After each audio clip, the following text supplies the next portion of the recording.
एकादशी पर संतान की लंबी उम्र के लिए किया जाने वाला सबसे प्रचलित उपाय जो कि आपके बहुत काम का रहेगा।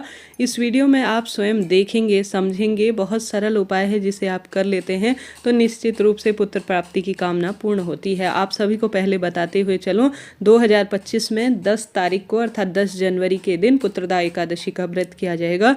अगर व्रत करते हैं तो आप उपाय कर सकते हैं, किसी कारण से व्रत नहीं भी कर पाते हैं तो भी आप उपाय कर सकते हैं।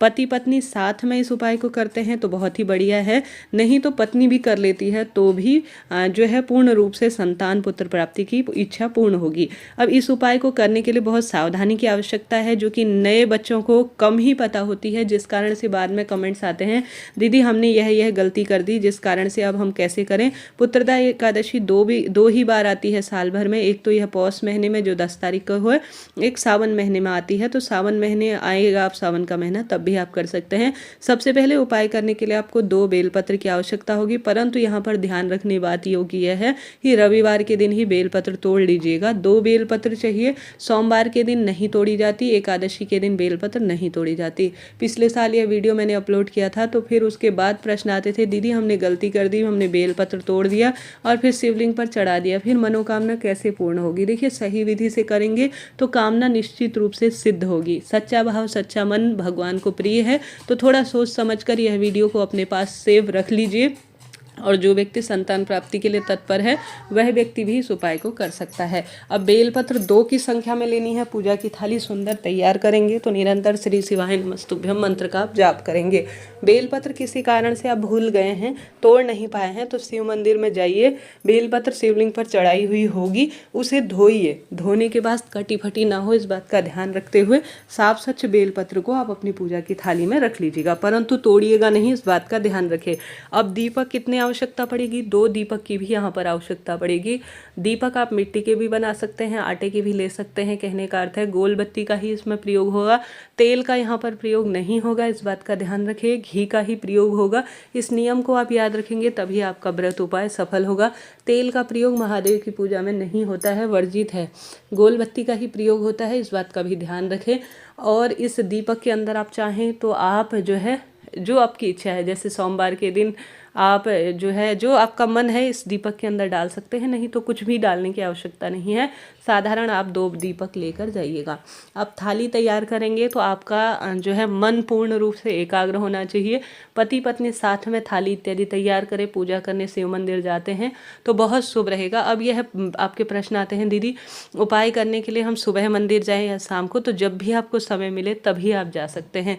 अब दीपक हमने बात कर ली, 2 बेलपत्र की बात कर ली। अब आपको इसमें आवश्यकता होगी खीर की। अब खीर कौन सी बनानी है? अब मैंने यहीं पर मैं आपको उत्तर देते हुए चलूँ। खीर जो है चावल की किसी भी अवस्था में एकादशी के दिन नहीं बनाई जाती। चावल को स्पर्श करना भी दोष माना जाता है इस व्रत में, एकादशी व्रत में, इस बात का ध्यान रखिए। तो चावल की खीर नहीं बनानी है। खीर आपको किसकी बनानी है? या तो साबूदाने की बनाएं, या सिवई की खीर बनाएं, या मखाने की खीर बना सकते हैं। इस बात का भी आप ध्यान रखिएगा। आप सोच रहे होंगे दीदी आप बड़ी छोटी छोटी बात बता रहे हैं। देखिए आपको हो सकता है यह बात विदित हो, परंतु आजकल जो नवयुवक हैं, नवयुवती हैं, जो माता पिता बनना चाहते हैं, उन्हें इस बात का विदित नहीं होता है। देखिए माता पिता बनने के लिए पति पत्नी दोनों का ही प्रभु भक्ति की ओर ध्यान रखना बहुत जरूरी है। दोनों के गुणों के कारण ही एक उत्तम संतान जन्म लेती है इस संसार में, इस बात का ध्यान रखें। हमेशा मासिक धर्म के 7वें दिन बाद ही गर्भधारण के लिए संबंध बनाने चाहिए, इस बात का भी ध्यान रखिए। और साथ के साथ भगवान का नाम मंत्र स्मरण जरूर से कीजिए पूजा की थाली तैयार करने के साथ। अब आपने एक थाली में, कटोरी में खीर रख लिया, 2 दीपक रख लिए, 2 बेलपत्र रख लिए, और साथ के साथ आपको रखना है घी। घी देखिए यह मेरे घर का बना हुआ घी है जो स्क्रीन पर दिख रहा है आपको। यह गौ माता का शुद्ध घी है, तो गौ माता की ही दूध से आप थोड़ा खीर बना लीजिए और गौ माता का ही शुद्ध घी ले लीजिए एक कटोरी में। कटोरी प्लास्टिक की प्रयोग नहीं करेंगे यहाँ पर, यह भी ध्यान आपको योग्य रखना है। आप स्क्रीन पर देख पा रहे हैं इस तरह से बाजार में मिलने वाले डिस्पोजल होते हैं जो कागज़ से बने होते हैं। प्लास्टिक भगवान की पूजा में अवॉइड करना चाहिए, नहीं प्रयोग लेना चाहिए।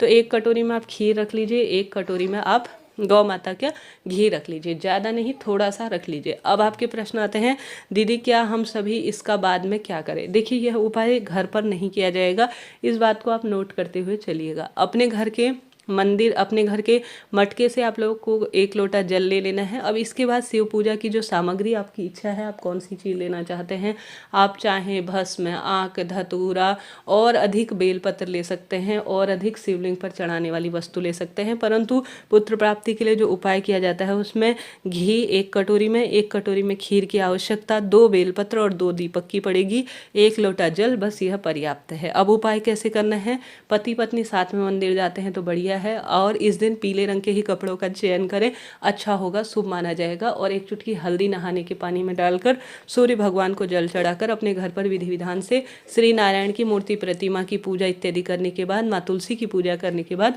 आपको उपाय करने के लिए शिव मंदिर चले जाना है। अब उपाय करते हुए आप सभी को कहाँ की तरफ मुख करना है, या तो आप पूर्व दिशा की ओर मुख करें या उत्तर दिशा की ओर। दक्षिण दिशा की ओर भूलकर भी मुख ना करें, इस बात का ध्यान रखें। मैंने अपने आसपास मंदिर है, वहाँ मैं जाती हूँ नियमित शिव पर जल चढ़ाने, तो कई भक्तों को मैंने कह रखा है कि इस दिशा में प्लीज़ ना बैठें, या अच्छा नहीं माना जाता कोई उपाय करते हैं तो दक्षिण दिशा ना चुनें, इस बात का ध्यान रखें, पूर्व या उत्तर दिशा की ओर ही बैठे। अब सबसे पहले शिवलिंग पर जल चढ़ाएं, अन्य वस्तु जो लेकर गए हैं वह सभी चीज़ें चढ़ा दें और दीपक लगा दीजिए 1, ठीक है, इस बात का ध्यान रखें। अब आप सभी को यहीं पर 2 बेलपत्र शिवलिंग पर चढ़ा देनी है, ठीक है। बेलपत्र में कुछ भी नहीं लगाना है, इस बात का ध्यान रखना है। कहीं आप चंदन लगा दें, कहीं कोई अन्य वस्तु लगा दें तो फिर इसे प्रसाद स्वरूप आप ग्रहण करेंगे तो आपको धोना पड़ेगा, इस बात का ध्यान रखें। तो बेलपत्र में आपको कुछ भी नहीं चढ़ाना है। तो आपने पंचामृत, दूध, दही जो भी आप ले गए हैं चढ़ा दें, बेलपत्र चढ़ा दीजिए। अब खीर का जो भोग आप लेकर गए हैं वह आपको शिवलिंग पर समर्पित कर देना है, अर्थात शिवलिंग के आसपास स्पर्श कराकर जमीन पर रख देना है। घी लेकर गए हैं तो वह भी शिवलिंग पर स्पर्श कराकर कटोरी में रख दीजिए। अब जो दीपक लगाया है उससे विधि विधान से महादेव की आरती कर लीजिए और प्रार्थना करिए कि हे महादेव, मैंने इस कामना के तहत यह उपाय किया है, पुत्र प्राप्ति की इच्छा है, संतान प्राप्ति की इच्छा है, इसे पूर्ण करें। ऐसी प्रार्थना करते हुए ढोक देकर, अपनी झोली पसार कर, अपनी कामना कहकर कि महादेव बड़ी उम्मीद लेके आई हूँ, मेरी कामना सिद्ध करें, ऐसी प्रार्थना करते हुए आप सभी को यह प्रार्थना कर जो प्रसाद लगाया है आपने खीर और घी का, उसे कुछ भी नहीं करना, मंदिर में छोड़कर आ जाना है। जो इसको ले जाए, जिस भी स्वरूप में इसका प्रयोग ले, आपको उस पर ध्यान नहीं देना है। आपको उपाय कैसे सार्थक करना है यह सुनिए। आप सभी को जो है शिवलिंग पर जो आपने 2 बेलपत्र चढ़ाई है ना, उन्हें उठाकर ले आना है। वह अभिमंत्रित प्रसाद है जो आपने 2 बेलपत्र शिवलिंग पर चढ़ाई थी। श्री शिवाय नमस्तुभ्यम कहते हुए महादेव से मांग कर लाइए कि मैं इसे प्रसाद स्वरूप घर लेकर जा रही हूँ, मेरे जो संतान की दिक्कत है वह दूर कर दीजिए। ऐसी प्रार्थना करते हुए आपको अब जो दूसरा दीपक है उसे शिव मंदिर की चौखट पर दाहिनी तरफ लगा देना है, ठीक है। दाहिनी तरफ आप लगाकर छोड़ दीजिए। वहाँ पर जो 1 बेलपत्र लाए हैं उसे आपको चबा चबा कर खा लेना है, ठीक है। चबा चबा कर आपको खा लेना है दूसरा बेलपत्र, और भगवान का नाम लेते हुए आप सभी को जो आपने 1 बेलपत्र खा लिया वहाँ पर दूसरा दीपक लगाकर दाहिनी ओर दीपक लगाना है। दूसरा जो बेलपत्र है, गुरुजी कहते हैं पति जो है घर पर है तो वह घर आकर प्रसाद स्वरूप इस बेलपत्र को खा लीजिए। संभव हो तो पूरा खाने का प्रयत्न करें, किसी कारण से पूरा बेलपत्र नहीं खा पाते हैं, थोड़ा सा भी बेलपत्र खा लेते हैं तो भी यह पर्याप्त रूप से आपको विश्वास से करेंगे तो माता पिता बनने का सुख प्रदान करेंगे और पुत्र प्राप्ति की इच्छा निश्चित रूप से पूर्ण होगी। मैंने पूरा आपको बताया है, फिर भी कोई प्रश्न रह जाए तो कमेंट्स में पूछ लीजिएगा, आपका अपना चैनल है, सभी सवालों के जवाब प्राप्त करेंगे। और आपके लिए वीडियो उपयोगी रही हैं तो लाइक करें, शेयर करें, सब्सक्राइब करें, कमेंट्स में हर हर महादेव लिखना ना भूलें। सबसे ज़्यादा जो यह प्रचलित उपाय है यह बहुत श्रेष्ठ उपाय है और सुंदर उपाय है। साल में सिर्फ 2 बार किया जाता है। आप एक बार इस उपाय को कर लेंगे तो आपके उपाय में सार्थकता आएगी और निश्चित रूप से पुत्र प्राप्ति की इच्छा आपकी पूर्ण हो जाएगी। मैं भी महादेव से प्रार्थना करती हूँ कि आपकी कामना निश्चित रूप से सिद्ध हो। बात कर लेते हैं दूसरे उपाय की। अगर इस उपाय को आप कर लेते हैं जिसकी डिलीवरी होने वाली है, जैसे पेट में बच्चा है, डॉक्टर ने कह दिया ऑपरेशन से बच्चा होगा, या डॉक्टर ने कह दिया है कि बच्चे की कोई ऐसी दिक्कत है, ये है सो है, या संतान प्राप्ति की कामना हो ही नहीं है रही है, तो गुरुजी कहते हैं 1 नारियल आपको लेना है। यह नारियल आप देख पा रहे हैं, ऐसा आपको नारियल लेना है। इसके ऊपर लाल या पीला जो भी आपके पास कपड़ा है वो ले लेना है। दूसरा उपाय है, ठीक है, पहला मैंने अच्छे से आपको दिखा दिया, बता दिया। दूसरा उपाय ऐसा, आपको नारियल लेना है, पीला कपड़ा लेना है, उसके ऊपर कच्चा सूत आप देख पा रहे होंगे मैंने बांधा है। इसे घर में घूमते घूमते आपको बांधना है और उस व्यक्ति का नाम और गोत्र बोलना है। देखिए, जो प्रेग्नेंट है, पुत्र प्राप्ति की इच्छा है या जिसके संतान की दिक्कत है, उसका नाम और गोत्र बोलकर शिव मंदिर में शिवलिंग को सिर्फ स्पर्श कराना है। शिवलिंग के ऊपर ना रखे, यह शिवलिंग पर भार है। स्पर्श कराकर शिवलिंग में कपड़ा जरूर लपेटना है, इस बात का ध्यान रखिए। लाल पीला रंग का कपड़ा लपेटकर शिव मंदिर में इसे छोड़कर आ जाना है। चाहे तो इसमें दक्षिणा रख सकते हैं और प्रार्थना करें कि प्रभु उस व्यक्ति का, जैसे मेरी बहू है, उसका नाम गोत्र यह है, आज पुत्रदा एकादशी के दिन नारियल समर्पित कर रही हूँ, पुत्र प्राप्ति की इच्छा पूर्ण हो जाए, ऐसी प्रार्थना कर सकते हैं। या अगर डिलीवरी होनी है, कोई रिस्क बता रखा है डॉक्टर ने, तो सही सलामत से जो है डिलीवरी हो जाए, ऐसी प्रार्थना भी आप कर सकते हैं। इच्छा शक्ति सामर्थ्य आपकी है। शिव मंदिर में किया गया नारियल का उपाय कभी निष्फल नहीं जाता। पुत्र प्राप्ति की कामना है तो पुत्रदा एकादशी के दिन पूर्ण होगी। डिलीवरी में कोई दिक्कत है तो वह शीघ्र दिक्कत ठीक होगी, जच्चा बच्चा स्वस्थ रहेंगे। अगर सब ठीक है फिर भी भगवान से प्रार्थना के लिए उन्हें भोग समर्पित किया जाए तो दिक्कत ही कहाँ है। तो दोनों उपाय भी एक साथ कर सकते हैं। पहला खीर और जो है घी वाला उपाय भी किया जा सकता है, दूसरा नारियल और वस्त्र वाला भी उपाय किया जा सकता है। सरलता है, कोई पैसा समय नहीं लगता। साल में कभी कभी ऐसी तिथियां आती हैं जो वंश वृद्धि के लिए होती हैं, तो इन्हें सही प्रयोग में आप लीजिएगा और सही विधि से उपाय कीजिएगा। हालांकि मैंने इससे पहले अन्य उपाय बताए हैं, आपको करना चाहिए उन उपायों को। वह कहीं ना कहीं भगवान द्वारा ही प्रदत्त चीज़ों को हम भगवान को ही समर्पित करते हैं, लाभ मिलता है।